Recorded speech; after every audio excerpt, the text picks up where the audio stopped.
Pronto, muito bem, turma. Olá a todos vocês, sejam muito bem-vindos ao nosso primeiro encontro do extensivo de História da Política Externa Brasileira e de Pensamento Diplomático Nacional. Meu nome é Rodrigo Goiena, talvez vocês me conheçam de outros extensivos ou de outras instâncias, de outros momentos, de outros cursos, de preparação para o CACD e queria, antes de mais nada, desejar a vocês muito boas-vindas, tá, ao nosso novo módulo, tá, que tem essa função essencial de aprofundar mais, tá, justamente na história da política externa brasileira, mas não só, também no pensamento diplomático brasileiro, e logo, logo voltaremos a essa distinção. Mas o intuito principal do nosso extensivo é ter um lugar próprio, né, justamente para a história diplomática brasileira, ou da política externa, e também do pensamento diplomático dos principais formuladores da política externa brasileira, né? Via de regra, nos cursos extensivos de História do Brasil, tratamos, é claro, de política externa, porém temos de avançar um pouquinho mais rapidamente, porque, evidentemente, há um outro mundo, né, formidável, imenso, no nosso edital de História do Brasil, que diz respeito ao âmbito político interno, naturalmente, né? Portanto, ter um espaço exclusivo para a política externa e também para o pensamento diplomático é, sem dúvida alguma, fenomenal, né? E muito proveitoso, assim espero, para vocês, tá? Então, saibam desde já, que estou à inteira disposição de vocês, pelos diferentes canais, e notadamente pelo nosso grupo do Telegram, para, né, sanar dúvidas, né, tirar questões, tirar, enfim, dúvidas, né, acerca de questões metodológicas ou de forma, de primeira fase, fase objetiva, de segunda fase ou terceira, a depender do ano, enfim, a fase discursiva também. Estarei, perdão, à inteira disposição para que vocês tirem, é claro, o máximo proveito do curso, enfim, da preparação de vocês, tá? Como eu sempre digo, usem e abusem dos professores. Nós estamos aqui, perdão, justamente para auxiliá-los na preparação, né? E fazer com que a preparação seja totalmente direcionada e que vocês obtenham êxito o antes possível, tá? Mas em todos os casos é um espaço muito bom esse dado pelo Nabucco, né, para tratar exclusivamente da política externa, porque é um grande tópico fundamental do edital de História do Brasil, mas igualmente um tópico fundamental do edital de política internacional, né, que lida também com política externa brasileira, notadamente nos períodos mais recentes. Então a ideia é que vocês, né, consigam lidar com uma vastidão, por assim dizer, consequente de temas de política externa e de pensamento diplomático, que são temas interdisciplinares, né, que dizem respeito, então, tanto à história do Brasil quanto à política internacional, tá bom? Isso dito, então, rápida apresentação. Seguimos nessa lógica, perdão, de apresentação do curso, né, para além do professor e da matéria em si, ou pelo menos o nome da matéria, será um curso de mais de 30 aulas, tá, pessoal? Tínhamos previsto inicialmente 30 aulas, mas serão muito provavelmente, certamente, no fundo, mais de 30 aulas, tá? Inclusive superando as 60 horas de extensivo, tendo em vista que o nosso programa original né, será então feito em mais de 30 horas, e eu optei, um pouco atendendo à solicitação de vocês, né, por aulas de 1 hora e não de 1 hora e meia ou 2 horas, né, porque justamente seguindo o feedback de vocês, 1 hora e meia ou 2 horas tendia a ser um pouco mais cansativo, depois de, né, 1 hora a concentração cai um pouco e vocês tiram menos proveito da aula, então preferi fazer, no fundo, chame-se encontros ou o que vocês quiserem, né, aulas, mas a lógica é que sejam frações temáticas, né, no fundo, encontros fracionados tematicamente, chamem como vocês quiserem, mas mantemos o padrão de encontros de 1 hora, perfazendo, portanto, mais de 60 horas ao todo, inclusive porque os nossos extensivos do Nabucco são extensivos dinâmicos, tá? Portanto, inclusive, quando terminar o programa oficial, por assim dizer, teremos, né, uma sucessão de inserções temáticas para aprofundar ainda mais determinados aspectos do extensivo, aqui na ocorrência, né, claro, de política externa brasileira e do pensamento diplomático, tá? Então, né, saibam desde já que iremos, né, para além das 30 aulas e provavelmente também para além das 60 horas, ah, como um todo, tá? Primeiro ponto, do ponto de vista da lógica, né, do andamento do nosso curso. E segundo ponto, é o que mais interessa, sem dúvida alguma, é justamente pensar nessa necessária distinção, embora as coisas estejam interrelacionadas, mas didaticamente e inicialmente apenas, essa distinção entre história da política externa brasileira e pensamento diplomático, tá? É uma distinção que me interessa porque certamente ela diz respeito a forma como lidaremos com os diferentes tópicos históricos que nos interessarão ao longo desses tantíssimos encontros que teremos, né? No fundo, serão, é claro, tópicos voltados para esmiuçar, né, os temas mais capitais e, para além disso, da política externa, da história da política externa brasileira, mas sempre pensando numa pergunta guia, por assim dizer, que nos ajuda muito, né, a trilhar justamente esse longo percurso da história da política externa brasileira e do pensamento diplomático nacional, que é justamente, né, encontrar a resposta para uma tensão fundamental historiográfica ou inclusive, né, tensão que diz respeito aos próprios formuladores atuais da política externa, que é aquela, portanto, entre, de um lado, pensar, né, a política externa como uma política de Estado, por um lado, e, por outro lado, pensar a política externa como uma política de governo. Dito de outra forma, até que ponto ou em que medida, né, a política externa foi uma política externa brasileira, é claro, ao longo do tempo, de Estado, né, com métodos, princípios e cânones, tá, relativamente inalterados, ou se, por outro lado, esses métodos, princípios e cânones, perdão, foram flexibilizados constantemente, ou pelo menos à medida que houve alterações consequentes, né, do ponto de vista, então, do governo brasileiro. E, evidentemente, aqui interessa a distinção entre Estado e governo, não são coisas equivalentes, eventualmente, né, e, sobretudo, numa imprensa um pouco mais leviana, talvez, vocês encontrem esses dois conceitos fundamentais da administração pública como sinônimos ou equivalentes. E não são sinônimos equivalentes, a começar pela duração, né? O Estado é uma instituição de longa duração, enquanto o governo é uma instância de curta duração, né?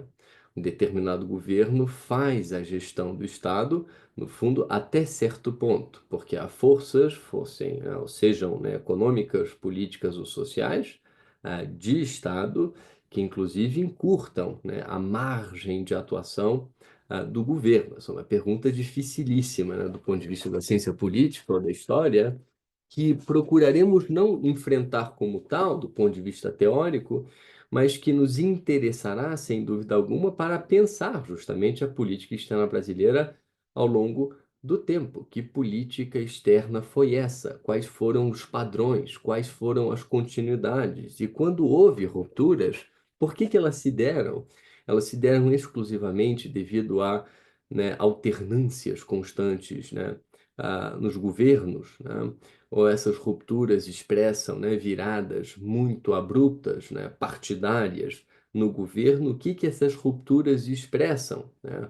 ah, Eventualmente, então, transformações na política, no governo, ou, eventualmente, transformações no tempo histórico, né, do Estado brasileiro. E, novamente, aqui a distinção é, fundamental, né? Ou seja, pensar a dinâmica de Estado como uma dinâmica de longo prazo, né, e a dinâmica de governo como uma dinâmica, muito mais pontual, tá? Em todos os casos, né, o que certamente é discurso oficial no Itamaraty é pensar a política externa brasileira como uma política muito mais de Estado do que de governo, ou seja, uma política externa de continuidades, porque, como diria, por exemplo, né, um embaixador hoje aposentado, mas que foi diretor do Instituto Rio Branco alguns anos atrás, talvez vocês o conheçam, Gonçalo de Melo Mourão, haveria um estilo característico da chancelaria brasileira.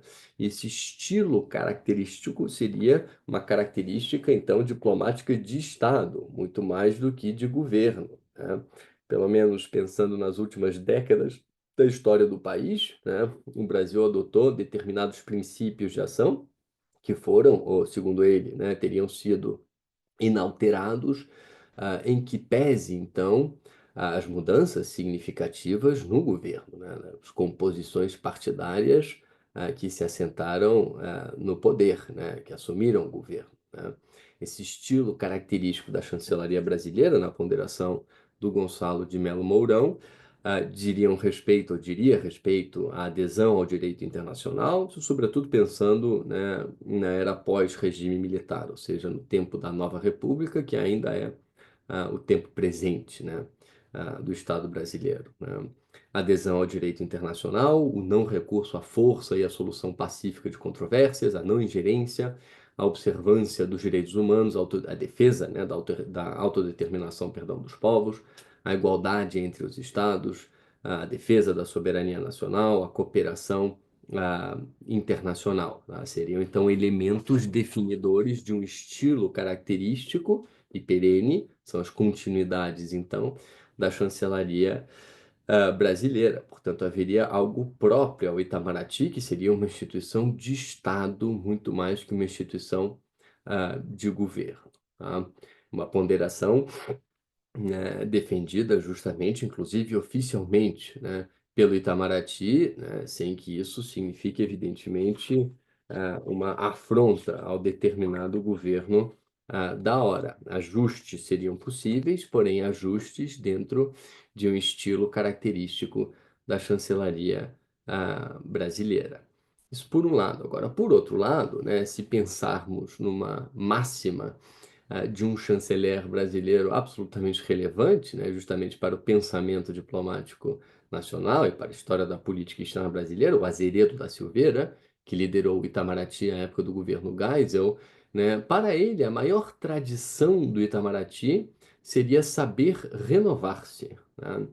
Portanto, se é uma tradição, é de longo fôlego, é de longa duração, isso diria respeito ao Estado, mas ao mesmo tempo essa seria uma tradição caracterizada pela renovação.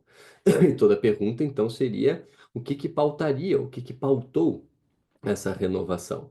As renovações de governo, tá?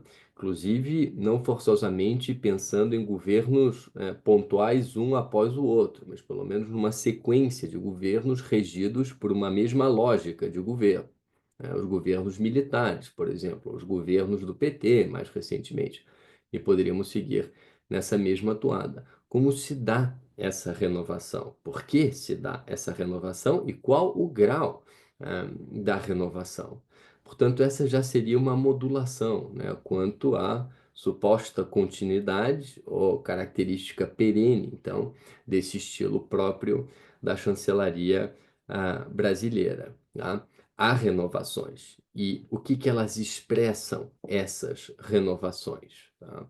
Isso por um lado. E por outro lado, como modulação, inclusive, né, da ponderação que sustenta um estilo característico da chancelaria brasileira, é claro que o Gonçalo de Melo Mourão aqui apontava características da diplomacia brasileira do tempo, né, histórico mais recente, mas eventualmente, se retornarmos no tempo, inclusive, né, para a época do Império, encontraremos também um estilo característico da pasta dos negócios estrangeiros, né, como se chamava, perdão, o Ministério das Relações Exteriores no século XIX, ou pelo menos até a proclamação da República. Uma outra modulação possível é pensar esses princípios, esses métodos ou esses cânones de ação como não exclusivamente brasileiros, mas como próprios de um determinado Estado numa determinada posição internacional. Trocando em miúdos, a política externa brasileira de um determinado período, né, diz respeito a uma formulação de um determinado governo, ou diz respeito, inclusive, mais do que ao Estado brasileiro olhando das fronteiras para dentro, né, diz respeito à posição do Brasil na arena internacional.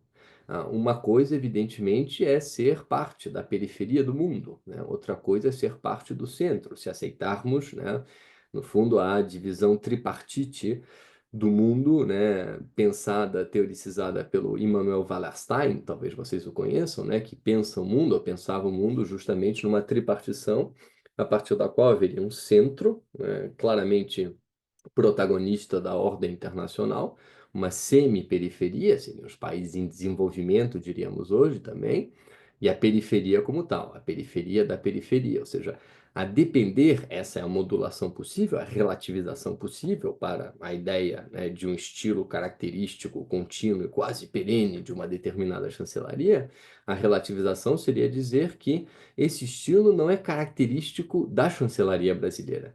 Ele é característico da posição do Estado na ordem internacional, né? Quais as possibilidades de exercer uma determinada política externa, se não aquelas que dizem respeito à posição periférica, semiperiférica ou central de determinado Estado. Exemplo histórico, para que não pareça tão abstrato a vocês, quando o Brasil, e falaremos ainda abundantemente disso mais à frente, mas quando o Brasil né, pôs em marcha, em prática, formulou e executou a política externa independente a partir do governo, né, do Jânio Quadros, né, o fez pautado por princípios de autodeterminação, por princípios de inserção multilateral, universalistas, de prospecção de mercados, que, no fundo, foram esses princípios também de outros estados da semiperiferia do mundo daquele então.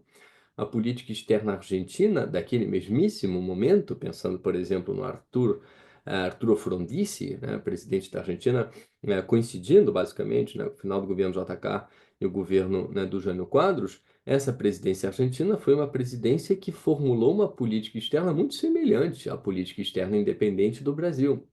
O que que expressa essa coincidência? Tão somente uma coincidência de interesses de determinados governos? Expressa, né, uma modulação, né, externa, ou seja, uma política externa modulada a partir de um conjunto, né, de fatores políticos, de forças políticas e econômicas que regem um determinado Estado para além do governo, ou ainda, o que que expressa essa política externa? Essa semelhança, no fundo, de políticas externas, senão a própria posição desses estados na arena internacional. Tá? E aqui é fundamental, justamente, que nunca a gente perda de vista essas três modulações possíveis para pensar a política externa, que em algum lugar, né, terminam dizendo respeito às três imagens fundamentais do Kenneth Waltz. Por outra dinâmica, mas como, né, método de análise há alguma semelhança, sem dúvida alguma. Vocês conhecem o livro, imagino eu, porque vocês estudam isso, né, em política internacional, pelo menos no que diz respeito à teoria das relações internacionais. Vocês conhecem o pensamento do Kenneth Waltz, né, especialmente dois livros fundamentais, um deles de 1959, chamado The Man, the State and War, e o segundo, de 1979, chamado Theory of International Politics, né? E basicamente, nesses dois livros, sobretudo no primeiro, ele pontua as três imagens fundamentais, né? A imagem homem ou mulher na ocorrência, ou seja, seria a individualidade do monarca, do presidente, do imperador, ou seja lá o que for, que determina o exercício da política, e para o que interessava o Kenneth Waltz, explica a eclosão de uma guerra, é Napoleão Bonaparte, é Elizabeth I, é Pedro II, é Solano Lopes, e assim sucessivamente. Primeira imagem, o homem, a individualidade, a singularidade e, no fundo, o governo, né? Também o homem ou a mulher como voz de um determinado governo. Primeira lógica fundamental, primeira imagem fundamental. Segunda imagem fundamental seria pensar, no caso dele, né, a eclosão do conflito por intermédio do Estado, e reparem, Estado, outra vez aqui, não é governo, né?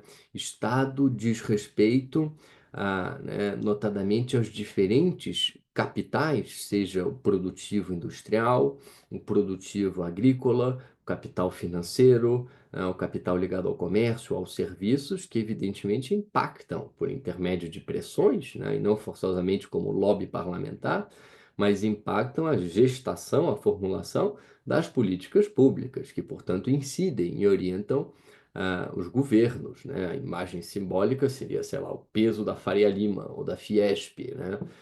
Na determinada, né, condução da política nacional por um determinado governo.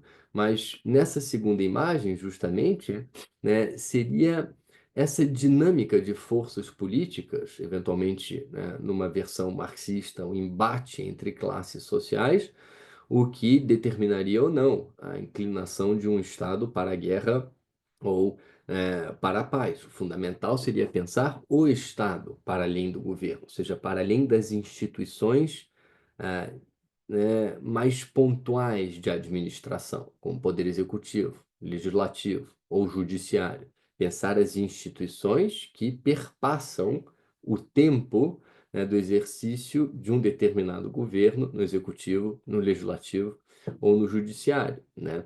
Os bancos, por exemplo, e não só os bancos públicos, né, mas os bancos privados também, que fazem parte da organização do Estado.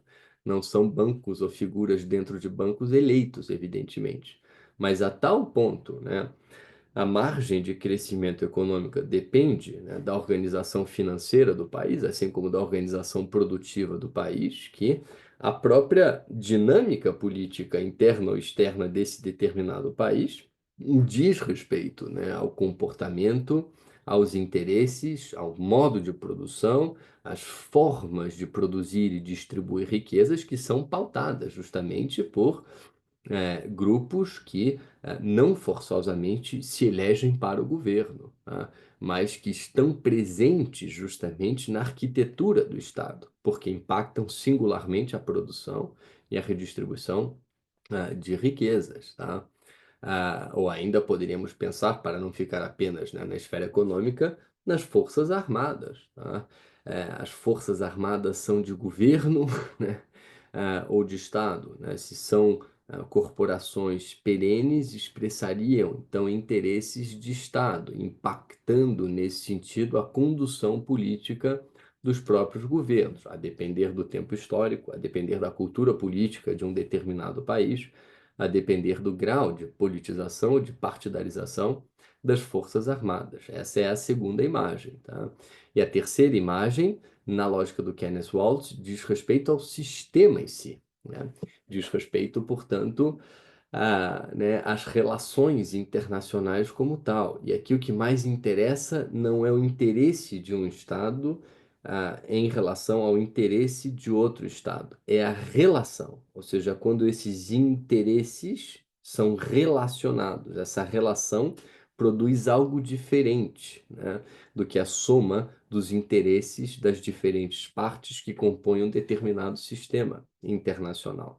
A relação produz justamente um sistema que não equivale à soma das partes que compõem o sistema. E é a dinâmica do sistema que interessa. É a terceira imagem, e essa é a mais importante para o Kenneth Waltz, né?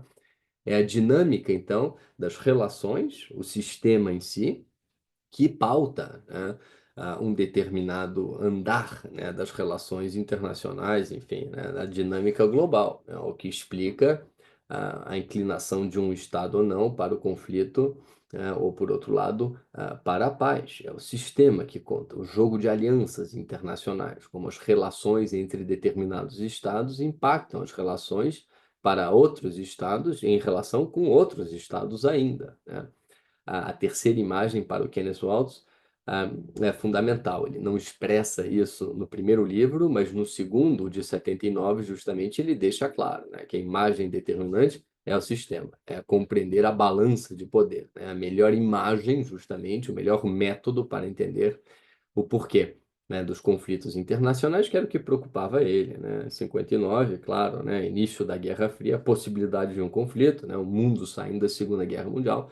O que havia interessado ele era por que os estados entravam em conflitos internacionais. A nossa dinâmica aqui não é seguir para e passo, né, as imagens do Kenneth Waltz, não se trata disso, mas se trata de guardar em mente, justamente que para responder aquilo que muito nos interessará, ou seja, entender o lugar da formulação da política externa, se é um lugar de Estado ou um lugar mais pontual de governo, ou seja, como, inclusive, dentro da renovação característica da história do Itamaraty, coube um estilo também característico à chancelaria brasileira, que, por sua vez, expressa uma determinada posição do Brasil na arena internacional para lidar justamente com essa série de variáveis, e algo complexo, sem dúvida alguma, nos interessará pensar ou analisar, né, a história da política externa brasileira de todos os ângulos e de todas,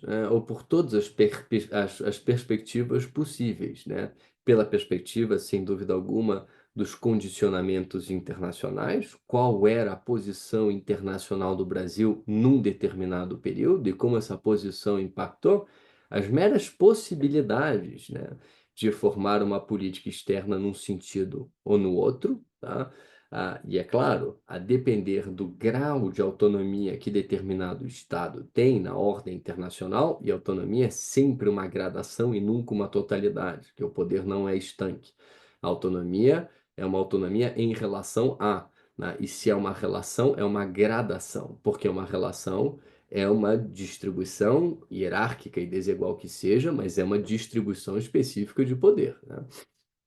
Portanto, a depender do grau de autonomia, né, de um determinado Estado na arena internacional, né, a capacidade, né, de formular uma determinada política externa muda singularmente, tá? Porque determinadas políticas externas são características de Estados periféricos, né, ou características, né, de Estados, né, centrais. Então, sem dúvida alguma, nos interessará e muito, né, entender os condicionamentos econômicos e políticos e sociais e culturais globais, né, o que significa entender a posição do Brasil na arena internacional ao longo de tantíssimas décadas, para entender uma determinada política externa num determinado momento. Mas ainda assim, isso é insuficiente, né? Porque para ter, né, uma compreensão mais densa da política externa brasileira, sem dúvida alguma, inclusive para entender o porquê de ajustes na política externa num determinado tempo em que a posição internacional do Brasil não mudou.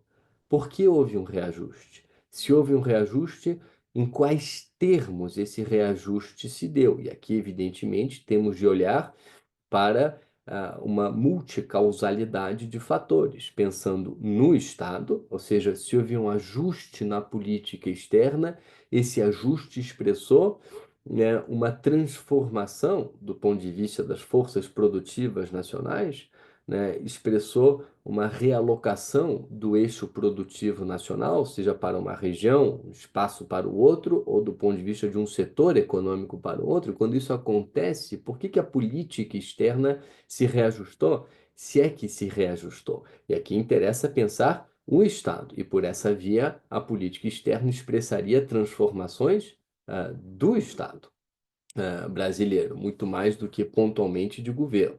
Mas, ao mesmo tempo, esses ajustes, essas renovações, não deixaram de acontecer também, e é claro que a gradação, ou seja, a dimensão do reajuste nos interessará um bocado também. Esses reajustes aconteceram de governo para governo, tá? E se aconteceram de governo para governo, em algum lugar isso expressa uma individualidade, um pensamento diplomático específico de uma determinada figura diplomática específica. E a pergunta volta no sentido agora, né, de frente para trás, porque eventualmente poderíamos dizer que o pensamento diplomático dessa determinada figura política, né, como tal, ou eventualmente, né, diplomática brasileira, é um pensamento diplomático que não é incólume no tempo, é um pensamento diplomático que inclusive se reajusta em função das transformações do Estado brasileiro, que inclusive, né, expressariam possibilidades de alteração da posição do Brasil na ordem internacional. Portanto, o nosso grande esforço aqui, do ponto de vista ainda muito metodológico, né, do nosso curso, será uma abordagem muito dialética dessas três dinâmicas constantes. Pensar o pensamento diplomático, né, ou seja, analisar o pensamento diplomático por intermédio de personalidades, mas que essa análise não ofusque as transformações de Estado e como essas transformações de Estado projetam a possibilidade de uma transformação da posição internacional do Brasil, né? Ao mesmo tempo, é claro que essas transformações de Estado são transformações também possibilitadas, ora, né, por transformações na ordem internacional que impactam o Brasil, ou inclusive né, transformações de Estado pautadas por determinadas, né, figuras, eventualmente, como se costuma dizer, em alguns casos, à frente de seu tempo, né, ou pelo menos com projetos muito claros para a política externa brasileira, com planejamento consequente, tá? Portanto, uma dinâmica, né, de múltiplas causalidades, né, que no fundo nos exigem, né, um grande controle, né, sem dúvida alguma, acerca tanto da história, né, da política externa brasileira quanto do pensamento diplomático brasileiro como um todo. E isso convém a vocês, porque esse controle, é claro, é um controle factual que vocês têm de ter para o CACD, mas muito me interessa que nesse exercício de pensar verdadeiramente a política externa, o que que ela é de Estado, é de governo, ela apenas expressa uma condição internacional do Brasil, né, que por intermédio desse esforço, que nos levará a uma análise muito factual da política externa brasileira, se revele progressivamente também o pensamento diplomático nacional, tá? Isso sem dúvida alguma, ou seja, reparem, é um esforço duplo, ainda do ponto de vista metodológico, pensar os fatos, mas né, pensar também, para além dos fatos, as dinâmicas fundamentais da política externa brasileira, do pensamento diplomático, né? Ah, e, no fundo, a partir dos fatos, né? É claro, pensar a política externa brasileira e o pensamento diplomático brasileiro, mas em todos os casos me interessa muito que isso sirva amplamente para vocês, tanto do ponto de vista da preparação para a primeira fase, né, mais objetiva e factual, quanto para a fase discursiva, né, uma fase na qual vocês terão de provar, é claro, a capacidade de reflexão de vocês, tá?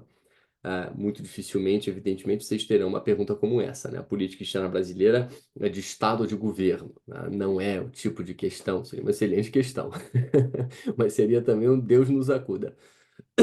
Não é o tipo de questão que vocês têm, né, na prova discursiva, mas eu garanto, né, que pensar ao longo das diferentes décadas da história do Brasil nessa dinâmica nos ajudará e muito, né, para qualificar os fatos, e, no fundo, para, na fase discursiva, produzir uma argumentação sólida, né? Isso é fundamental, evidentemente, porque esse concurso é um concurso que não se passa apenas com a primeira fase, né? Vocês têm que passar no concurso como um todo, vocês têm que estar pensando continuadamente nas diferentes etapas do nosso concurso. Isso inclui, é claro, a fase discursiva, tá? Portanto, do ponto de vista metodológico, essa é a questão fundamental, e as vias de resposta serão essas, tá? Procurando pensamento diplomático, as individualidades, ao mesmo tempo pensando as transformações políticas, econômicas e sociais no Estado brasileiro e pensando a ordem internacional ao mesmo tempo, né? E esse ao mesmo tempo é o que qualifica justamente pensar dialeticamente a história, né? Ou seja, pensar efetivamente aqui a história em movimento nas suas diferentes frentes, nas suas diferentes contradições, tá? A nacional e a internacional, ah, muito, muito marcadamente, tá? Ah, Portanto, né, ah, um curso, né, que tem ou que tem a metodologia, né, que acabamos de discutir e que está dividido em três partes, não por acaso, tá? Uma primeira parte que diz respeito à política externa à época da consolidação do Estado Nacional Brasileiro, que varre, né, o primeiro grande período que vai, inclusive, voltando um pouco antes da independência ou da transmigração da coroa, né, que volta ao período colonial, é o tema de hoje, inclusive, é o pensamento diplomático do Alexandre de Gusmão e do Marquês de Pombal, para pensar as lindes, né, as fronteiras que o Brasil herda à época da transmigração da coroa, ou quando se tornou independente, mas, enfim, um primeiro grande bloco, né, que diz respeito a uma política externa no tempo histórico, né, de consolidação do Estado Nacional Brasileiro. O segundo grande bloco, né, que diz respeito a uma política externa voltada para a segurança nacional, é a política externa que basicamente coincidiu com o tempo da Primeira República, mas que não se resumiu à segurança nacional, era a era dos imperialismos, é claro, mas que também disse respeito ao financiamento da República. A política externa da Primeira República tem uma dimensão financeira absolutamente capital. Isso é menos tratado na historiografia mais rotineira, na nossa preparação, mas é absolutamente capital, tá? Portanto, é uma segurança nacional que expressava também, né, a face financeira da segurança nacional, como proteger o país na era dos imperialismos, se não garantindo orçamento para o país, né, garantindo a sustentação da República, o financiamento da República. E a política externa entrou em cena, evidentemente, nesse sentido, igualmente. Ou seja, há uma dimensão econômica, mas é uma dimensão financeira que diz respeito ao financiamento do Estado. Um segundo grande tempo. E um terceiro grande tempo, terceiro, perdão, grande bloco, né, dos nossos encontros, dirá respeito a uma política externa voltada para o desenvolvimento, né, que diz respeito, sobretudo, à segunda metade da década de 1930 e nos caracteriza efetivamente ainda até hoje, né, um tempo em que a agenda econômica entrou a valer, né, na agenda do Itamaraty. Isso diz respeito a um só tempo as transformações econômicas brasileiras, né, o advento da industrialização no Brasil, mas também as alterações na posição do Brasil na arena, ou da posição do Brasil na arena internacional, tá? Fazendo com que o pensamento diplomático se reajustasse, de fato se reajustou, tá? O multilateralismo, que não era exatamente a principal tônica de inserção internacional do Brasil, pelo menos na época do Império, houve reajustes com a Primeira República, mas ele ganha uma outra dimensão, muito mais universalista, nesse terceiro grande bloco, né, da história da política externa brasileira, transformando o próprio pensamento diplomático, né, brasileiro. Então, reparem, essa tripartição, ela não é por acaso, é uma tripartição que diz, então, respeito essas dinâmicas múltiplas, né? A personalidade, o pensamento diplomático, o Estado, as forças econômicas, as forças produtivas e as forças sociais e o lugar internacional do país, né? Essa multiplicidade né, de fatores, ao fim e ao cabo, mas não pensados isoladamente, mas sempre em relação. Essa multiplicidade, então, é o que nos interessa para o nosso curso, e justamente é aquilo que delimita, né, essas três partes fundamentais do nosso curso. Ou seja, todas elas, cada uma dessas partes, dizem respeito a pensamentos diplomáticos específicos, né? Diz respeito cada uma delas a uma dinâmica de Estado específica, diz respeito a uma dinâmica internacional do Brasil específica também, diz respeito a um tempo do mundo específico, né, igualmente. Essas transformações na política externa simultaneamente, então, dizem respeito, né, às individualidades, né, ao Estado, né, e, efetivamente, às condições, né, de inserção internacional do país, tá? Longa apresentação, mas que muito, né, me interessava para que justamente desde já vocês criem um instrumental analítico, pensando também, é claro, como sempre, vocês têm que passar no concurso como um todo, na fase ah, discursiva, tá? Feita essa apresentação, começamos então a entrar hoje efetivamente em matéria, voltando um pouco no tempo, o curso de História, né, da Política Externa Brasileira, do Pensamento Diplomático Nacional, portanto, deveríamos, em tese, começar a partir de 1808 ou 1822, né, a transmigração da coroa, início do processo de independência até a efetivação da independência em 22, mas recuamos um pouco no tempo, tá? E recuamos um pouco no tempo para pensar, né, a formação lindeira do país, especialmente, né, com os importantes, ou a partir dos importantérrimos ajustes que se deram a partir de 1750 com o Tratado de Madrid. E aqui uma figura singular, sem dúvida alguma, é Alexandre de Gusmão e, né, o Marquês de Pombal. Por mais que fossem figuras muito antinômicas, muito opostas e rivais do ponto de vista da política interna portuguesa, ou melhor dito, né, rivais do ponto de vista, né, do governo português metropolitano, não se cheiravam, não se suportavam, né, especialmente o Marquês de Pombal, tinha uma ojeriza absolutamente brutal em relação a Alexandre de Gusmão, também por questões né, socioeconômicas. Alexandre de Gusmão era um santista, não era, né, da alta elite metropolitana, ao contrário do Marquês de Pombal, que era uma figura cujos familiares tinham, né,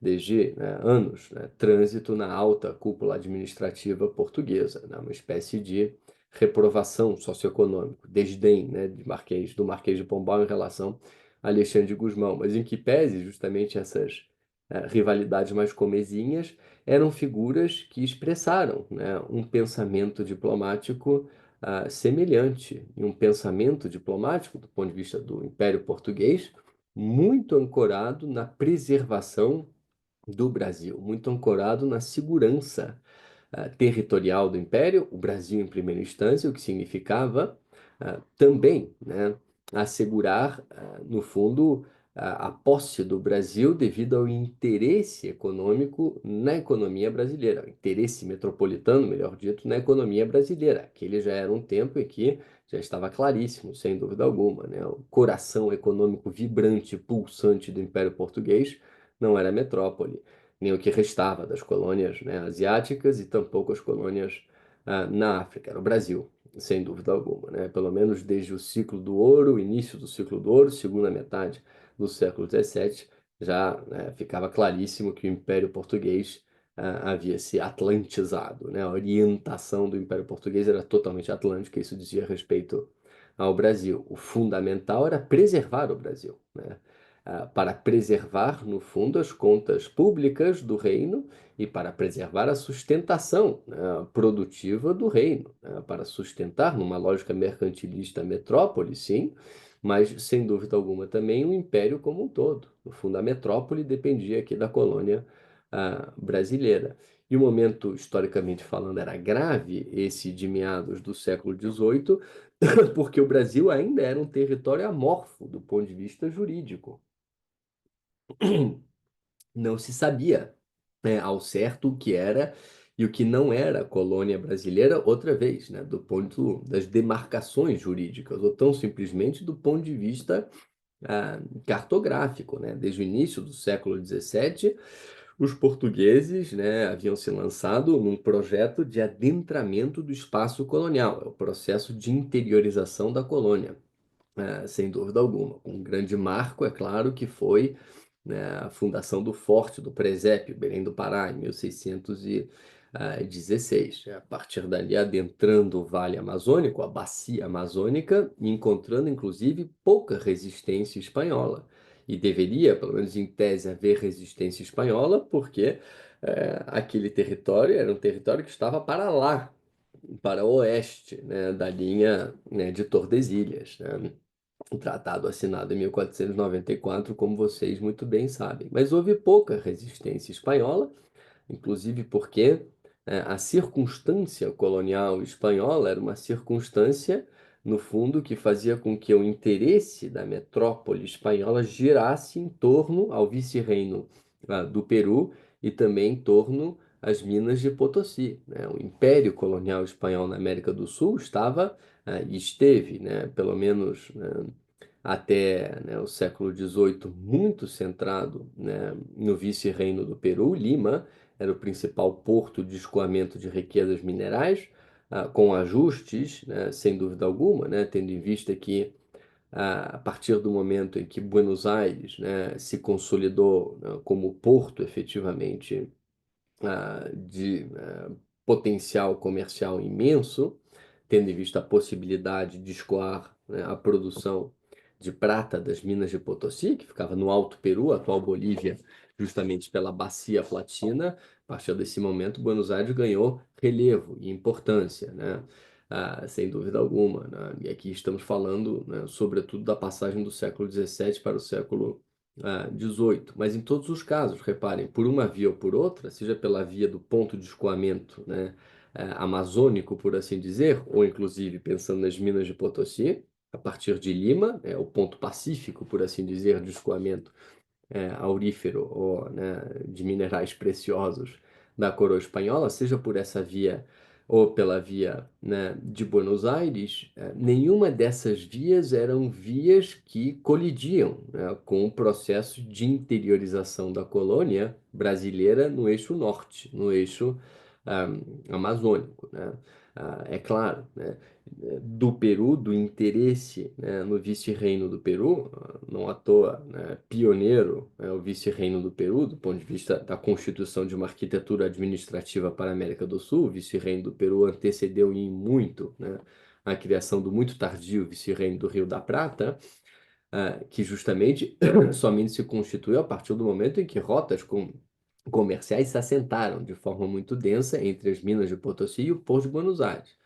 Isso termina acontecendo, então, de fato, né, no século, né, XVIII, inclusive como processo histórico já a partir do século XVII, né, tendo em vista que as riquezas minerais, né, escoadas pelo Porto de Lima emperravam na dificuldade, né, de Panamá. Não existia canal de Panamá naquela altura, evidentemente. Isso significava que teria de haver um transbordo, perdão, terrestre, passando, portanto, né, pelo atual Panamá e de lá, né, rumo a Sevilha, né, rumo à metrópole, tá?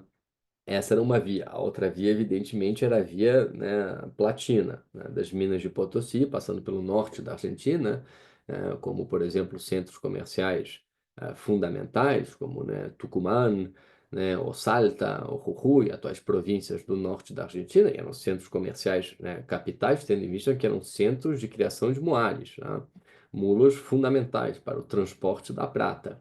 À medida que essas linhas comerciais se consolidaram, efetivamente a prata encontrou seu caminho sulino, né, em direção então ao porto de Buenos Aires. Agora, né, nenhuma dessas duas vias eram vias que se chocavam, né, com a interiorização da colônia brasileira pelo eixo norte, insisto, tá?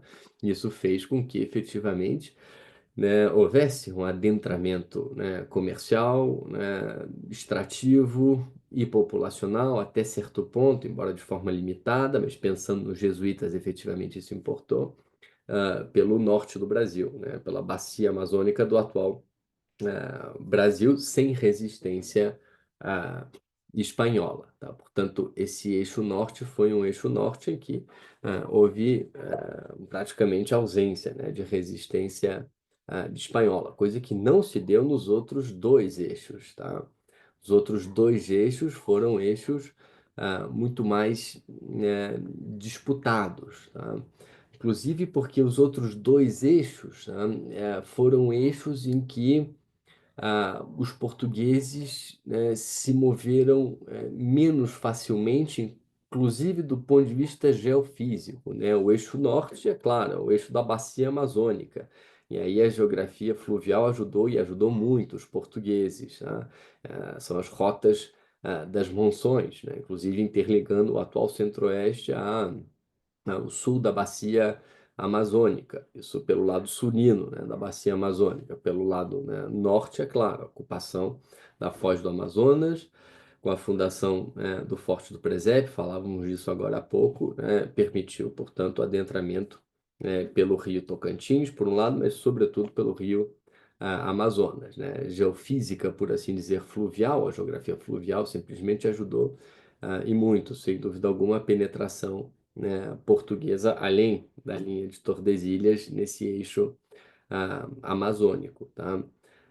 Do ponto de vista das outras frentes, né, de ocupação territorial do Brasil, pensando no centro-oeste, em primeira instância, as resistências foram outras, né? Houve maior resistência à ocupação portuguesa, né? No caso do centro-oeste, especificamente, né, a ocupação portuguesa emperrou, né, rotineiramente nas missões jesuíticas e espanholas assentadas, né, no Paraguai, a partir de Assunção. Assunção foi uma cidade fundada em 1537, né, uma das primeiras cidades, justamente, né, a serem fundadas entre os países latinos, tá? É uma cidade, né, que rapidamente, né, foi de imensa importância, né, do ponto de vista de ser um núcleo, né, a partir do qual se processou o processo, né, se realizou, melhor dito, o processo colonizador espanhol para o sul, né, da América do Sul, ou seja, em direção efetivamente a, a Buenos Aires, né? Buenos Aires, inclusive, foi fundada depois, tá? Em 1580, inclusive Assunção perdeu, né, progressivamente a sua relevância a partir do momento em que Buenos Aires ganhou importância, tá?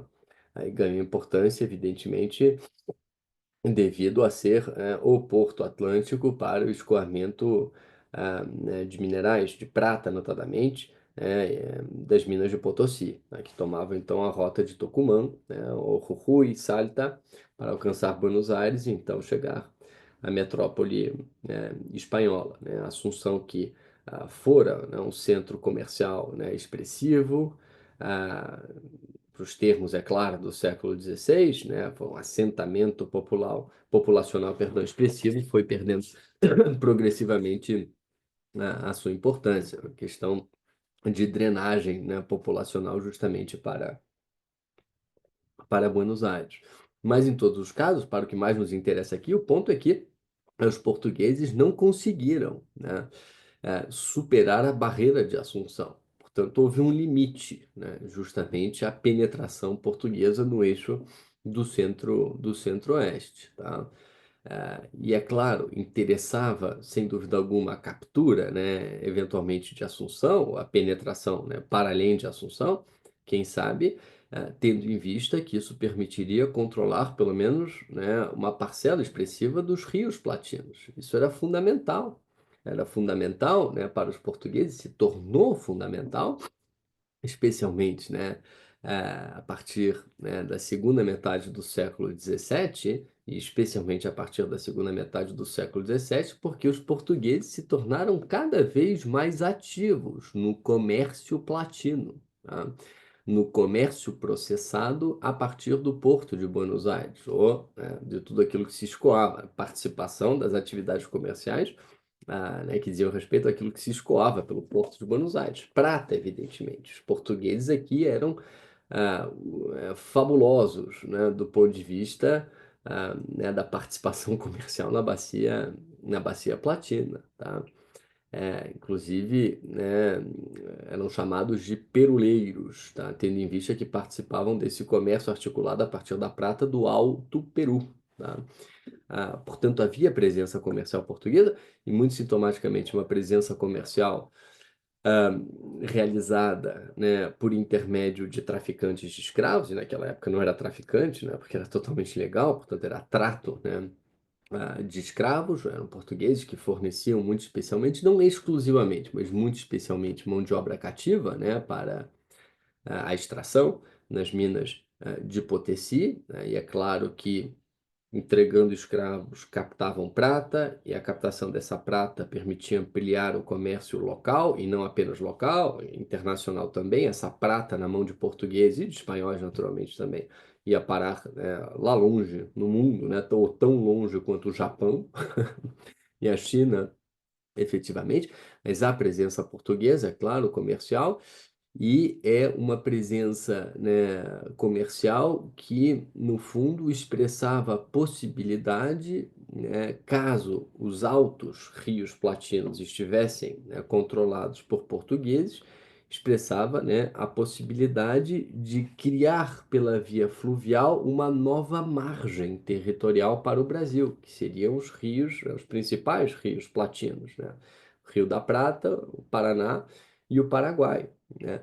Daí o interesse, dizia agora há pouco a vocês, né, em controlar justamente, né, eventualmente Assunção, porque isso significaria ter uma base de apoio no Rio Paraguai, interconectada com uma outra base de apoio no Rio da Prata, e essa interconexão, é claro, facilitaria o trânsito de embarcações portuguesas e facilitaria, ao fim e ao cabo, o estabelecimento eventual de uma margem, de uma fronteira, quem sabe política, que delimitaria o Brasil como chegando efetivamente até lá, tá? Inclusive, né, a própria sustentação da rota dos bandeirantes, da rota das monções, dessa progressiva ocupação para além da linha de Tordesilhas no eixo centro-oeste, a própria sustentação, então, desse centro-oeste rudimentar, mas progressivamente ocupado, dependia do acesso fluvial aos rios platinos, ou pelos rios platinos, tá? A rota terrestre era a rota dos bandeirantes, muito difícil, muito lenta, muito incerta, o mato é muito grosso mesmo, e tem muito índio, bárbaro, selvagem, como se dizia naquele então. Evidentemente, a rota fluvial platina era muito mais rápida, mas, sobretudo, né, ter um ponto de apoio no Rio do Paraguai, um ponto de apoio, né, no Rio da Prata, forneceria ou daria condição para estabelecer, eventualmente, uma margem, uma linde, uma nova fronteira para o Brasil. E, é claro, esse processo dependia, né, da ocupação portuguesa até Assunção, há um tempo, e outro tempo, o estabelecimento de uma colônia no Rio da Prata. E aí surgiu, não à toa, em 1680, Colônia do Santíssimo Sacramento, tá? Fundada por um português, Manuel Lobo, que era o então governador do Rio de Janeiro, em 1680. E ele funda a Colônia do Sacramento por instruções de Lisboa, que eram claríssimas, né? Não percam aqui de vista que Portugal está saindo da União Ibérica, que é terminado em 1640, inclusive é o início da dinastia dos Bragança, né, em Portugal, uma dinastia que precisa de legitimação política, por intermédio de uma legitimação econômica, né, financeira e orçamentária também. Um tempo absolutamente difícil, porque a saída da União Ibérica, que então se estendeu de 1580 até 1640, foi uma saída toda travejada, toda caracterizada por novas guerras com a Espanha, é isso mesmo, tá? A União acabou porrada, em bom português. E essas guerras com a Espanha, esses renovados conflitos, custaram muito caro, tá? E muito caro para, né, um reino português sem reais bases de sustentação econômica. Era necessário encontrar essas novas bases de sustentação econômica, seja pela via comercial, ou seja, né, ocupar novas rotas comerciais globais, porque as rotas do Oriente estavam perdidas, notadamente para os britânicos, primeiro ponto fundamental, e, é claro, encontrar ouro na colônia brasileira. Mas o projeto, né, colônia do Brasil, mas o projeto de colônia do Sacramento era o projeto de participar mais densamente, de forma consolidada, do comércio platino, porque era o comércio de prata, justamente. Faz total sentido. Sentido do ponto de vista da presença comercial portuguesa, e isso é orçamento, sem dúvida alguma, do ponto de vista da presença num comércio caracterizado, né, pela hegemonia da prata, é a bacia do prata, isso evidentemente interessa para a sustentação da coroa bragantina em Portugal. E como se não bastasse, esse ponto de apoio em Colônia do Sacramento poderia significar, né, um elo para o fechamento de uma nova fronteira brasileira, muito além, é claro, do Tratado de Tordesilhas, né? E um fechamento de fronteira que interessa, porque em 1680, evidentemente, as notícias sobre as descobertas auríferas no Brasil começavam a chegar a Lisboa. Isso significando que a perspectiva era essa, né? Claro, né? A maior parte das descobertas auríferas se deu em Minas Gerais, mas foi para além disso. Mas, sobretudo, a perspectiva naquele então é que, para além disso, haveria muito ouro e muita prata, para além de Minas Gerais, que não à toa tem esse nome, né? Mato Grosso do Sul, né? Goiás, igualmente também, partes de São Paulo. Essa fronteira tem de estar fechada, tem de ser intocada, e, sobretudo, tem que ser espaço português, tá? E não estava assim delimitado juridicamente. Tem de ser espaço português, porque Portugal agora terá anos a fio de descobertas auríferas, tá?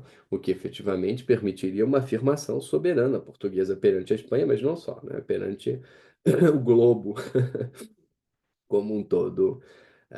Também seria eventualmente uma reabilitação, né, da grandeza portuguesa do início do século XVI. Quem sabe, tá? E esse quem sabe expressava, é claro, todas as dúvidas do momento, né? Também porque tão somente um ano após a sua fundação, Colônia, né, do Sacramento, inclusive no mesmo ano de 1680, então, né, sequer completou um ano de fundação, a fortaleza foi capturada, né, pelos espanhóis, né? Termina restituída em 1681, e no fundo uma restituição provisória, porque se aguardaria a decisão arbitral do Papa Inocêncio XI, né, para saber a quem pertenceria, no fundo, a margem oriental do Rio da Prata. Mas reparem, a perspectiva portuguesa, né, da posse de Colônia do Sacramento era muito mais do que a posse do que hoje é a minúscula e histórica cidade de Colônia do Sacramento do Uruguai. Era a posse da banda oriental como um todo, tá? Do atual Uruguai, justamente como um todo. Isso era fundamental, eh, tendo em vista essa tríplice lógica, né, ou tripla lógica, né, que dizíamos agora há pouco. A lógica da presença comercial, a lógica do controle, né, do escoamento da prata, a presença comercial para além da prata, evidentemente, porque isso era tráfico de escravos e tantíssimos outros produtos que caracterizavam o comércio platino. E como se não bastasse o fechamento da fronteira, né, fundo para poder extrair riquezas, né, minerais do Brasil sem contestação espanhola, né, pelo menos pelo Tratado de Tordesilhas, aquilo era Espanha, né? O centro-oeste todo. E aí, como é que faz agora? São portugueses extraindo, então, riquezas auríferas espanholas, né? Ia dar mais porrada, em bom português, justamente com os espanhóis, tá? Portanto, era fundamental para os portugueses, é claro, assegurar a posse de colônia do Santíssimo Sacramento, obtendo sucesso tão somente, e outra vez, provisoriamente, com o segundo Tratado de Utrecht de 1715, que foi o segundo Tratado de Paz, né, pondo fim à Guerra de Sucessão Espanhola, que havia estourado antes, né, no início do século XVIII, se estendeu até 1715. Durante a Guerra de Sucessão Espanhola, a colônia foi tomada pelos espanhóis, inclusive, né, sem respeitar ou passando por cima daquilo que havia sido acordado antes, né, esperar uma decisão arbitral do Papa. Os espanhóis tomam colônia em 1704, né, procurando expulsar os brasilienses, no fundo, né, mas, enfim, os portugueses, ou os luso-brasileiros, né, do Rio da Prata. E é claro que aqui a resistência, né, à presença portuguesa era colossal, sem dúvida alguma. Né, no entanto, sem êxitos para os espanhóis definitivos, né, porque justamente em 1715, né, se resolve que Colônia do Santíssimo, né, Sacramento seria português, provisoriamente, ou portuguesa, né, esse assentamento, provisoriamente, né, e tão somente isso. É claro, inclusive, e outra vez, né, o entendimento sobre o que era a colônia era muito diverso, a depender do ponto de análise, né, depender da perspectiva. Na perspectiva espanhola, colônia era um ponto, né, na banda oriental. Era aquilo que equivalia ao raio de um tiro de canhão de 42 polegadas, né? Então, somente isso. Colônia, para os portugueses, era colônia e território. E território, no fundo, da banda oriental, né? Portanto, né, é claro, para os portugueses, né, colônia expressava o controle da banda oriental, né? Também, para além do fechamento de uma fronteira, né, e para além de uma presença, é claro, comercial na região, tá?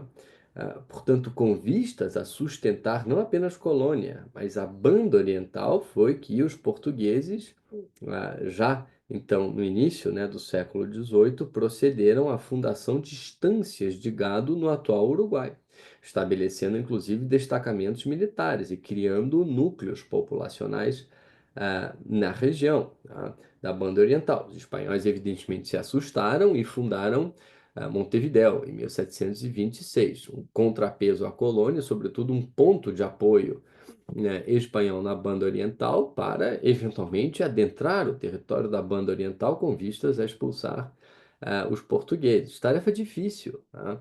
Tarefa difícil porque ninguém outro do que um senhor, né, chamado Alexandre de Gusmão, e aqui começamos de fato a falar no pensamento diplomático de Alexandre de Gusmão, um senhor então chamado Alexandre de Gusmão, santista, que se tornara, né, secretário-régio, uma ascensão, né, política absolutamente fundamental, fenomenal, perdão. Não era uma figura da alta elite portuguesa, como dizíamos agora há pouco, mas Alexandre de Gusmão, então, adota um plano. E o seu plano é um plano de ação externa, né? Pensando não apenas no império como um todo, né? Na sustentação do império, mas pensando na presença portuguesa ou luso-brasileira, né, na banda oriental, e pensando nas difíceis relações com a Espanha, tem um plano. E o seu plano era incentivar e, no fundo, transpor imigrantes açorianos para a banda oriental. Simplesmente porque nos Açores havia, né, a característica inversa da banda oriental, né? Muita gente para pouca terra lá, e do lado de cá da banda oriental, muita terra para pouca gente. E mais do que isso, o interesse, né, geopolítico português era o interesse que justamente, né, orbitava, não exclusivamente, mas um interesse claramente que orbitava do ponto de vista do Império como um todo, inclusive, né, em torno da colônia do Santíssimo Sacramento.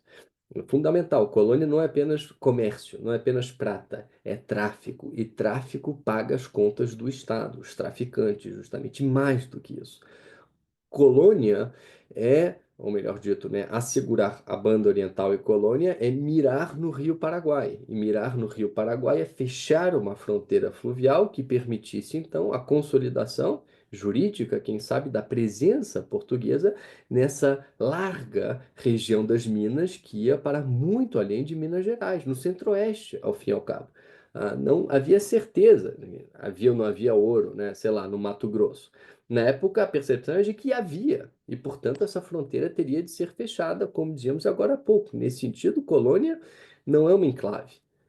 Colônia é estratégico para a sustentação do Império Português como um todo. Pelo menos essa é a percepção do Alexandre de Gusmão. E, no entanto, Alexandre de Gusmão entrega a Colônia do Santíssimo Sacramento, né? Veremos no próximo encontro, né? Fechou a nossa hora, mas veremos logo, logo como se opera. Então, a possibilidade dessa concessão de colônia para os espanhóis pelo mesmíssimo Alexandre de Gusmão, que defendia, né, com unhas, garras e dentes a posse da banda oriental como um todo e de colônia igualmente também, tá? Inclusive uma concessão que foi vista por Pombal como uma traição de Alexandre de Gusmão. Daí também, né, as rivalidades com Alexandre de Gusmão, que não se circunscreviam apenas a disputas, rivalidades comezinhas, né, palacianas ou desavenças do ponto de vista da origem, né, que tinham como origem talvez justamente a origem, né, socioeconômica das duas personalidades.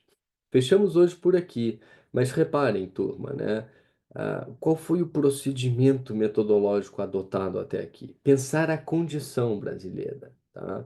E a partir daí começar a entender o pensamento diplomático de uma individualidade, inclusive uma condição brasileira em relação à Espanha. Isso progressivamente, é claro, nos levará a próximo encontro trilhar também melhor a posição do Império Português na dinâmica internacional da época.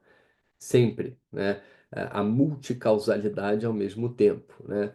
E mais do que causalidade, a multirrelação, no fundo, ao mesmo tempo, né? Entre o pensamento diplomático, o Estado e, né, o sistema internacional. Tá? Então, voltamos no próximo encontro com Alexandre de Gusmão, Pombal e as fronteiras jurídicas definidas inteiramente ou não, imaginando que sim, a época da colônia. Tá bom, turma? Até lá então. Forte abraço e insisto, tá? À inteira disposição, né, de vocês nos nossos grupos de Telegram, tá? Para a comunicação. A gente faz as aulas, né, nesse formato gravado, mas isso evidentemente não significa que não teremos contato, muito pelo contrário, tá? O nosso contato deve ser frequente e constante. Abração, pessoal. Tchau, tchau.